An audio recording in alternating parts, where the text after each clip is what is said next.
박대기 기자의 친절한 경제 시간입니다. 자동차 업계뿐 아니라 IT, 전 산업에 걸친 뜨거운 이슈였죠.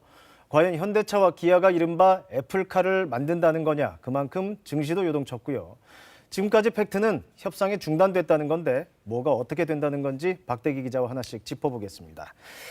박 기자, 결국 어제 공식적인 협상 중단 소식이 나오면서 그 현대차, 기아 주식이 많이 떨어졌어요. 지금은 어떤 상황이죠? 네, 오늘은 조금 반등했습니다. 네. 조금 전 12시 반을 기준으로 보면은 기아차 주식은 0.5% 상승했는데요. 네. 어제 하루 동안 워낙 큰 폭으로 내리다 보니까 오늘 좀 반등한 것으로 보입니다. 어제 기아 주식은 14.98% 내렸고요. 현대차도 6% 이상 떨어졌고 현대모비스도 8% 이상 하락했습니다. 현대차그룹 주요 5개 계열사 시가총액이 어제 하루 만에 13조 원 이상 감소할 정도로 시장의 반응은 차가웠습니다.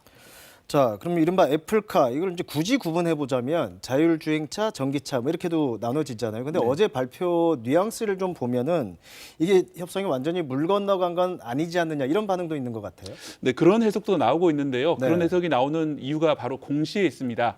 어제 기아의 공시 내용을 보면요. 첫 줄에서는 자율주행 전기차 관련해서 해외 기업들과 협업을 검토하고 있으나 결정된 바가 없다고 해놓고 다음 줄에서 애플과 자율주행차 개발에 대한 협의를 진행하고 있지 않다라고 한 겁니다. 네. 즉 자율주행차가 아닌 전기차에 대해서는 협의를 하고 있다는 해석도 가능은 합니다. 다만 증권사 관계자들은 당장 물밑에서 협상이 진행 중인 상황은 아닌 것으로 보고 있습니다. 올해 초부터 현대차 관련 주가가 급등락을 계속하고 있기 때문에 투자자들이 아주 예민한 상태인데 현대차 그룹이 일종의 말장난으로 투자자들을 헷갈리게 하지는 않았을 거라고 보고 있기 때문입니다. 그렇죠. 다만 아직 시간은 남아있기 때문에 재협상이 가능할 수는 있습니다. 애플이 전기차 출시 시점이 2024년 또는 2025년으로 점쳐지고 있는데요.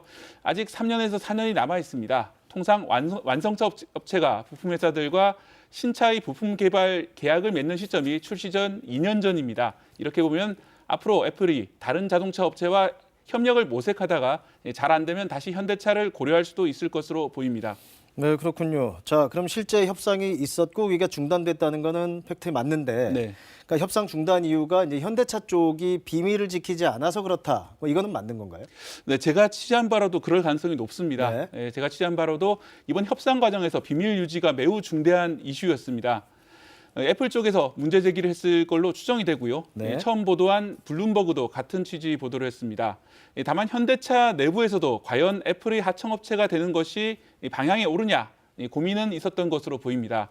애플은 미래차의 핵심 기술로 꼽히는 자율주행 등을 담당하는 운영체계 소프트웨어 부분과 또 자동차의 두뇌에 해당하는 시스템 반도체를 개발할 것으로 보입니다.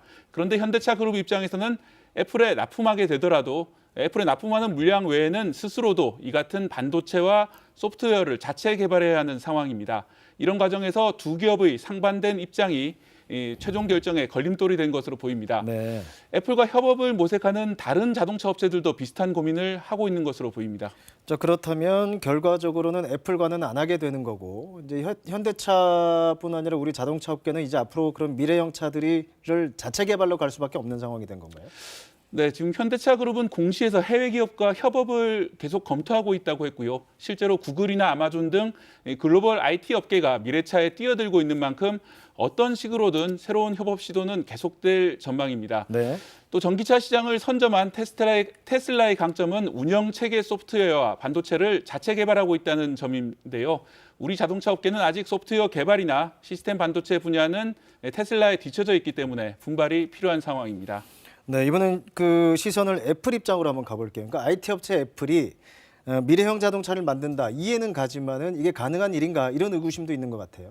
네, 이번 보도를 좀 종합해서 보면 애플의 진출 의지는 분명히 있는 것으로 보입니다. 네. 이 외신 보도를 보면은 현대차 그룹 외에도 미국의 GM이나 유럽의 푸조 시트로엔 그룹 그리고 일본의 도요타 등과도 협업을 모색한다는 보도가 잇따라 나오고 있습니다.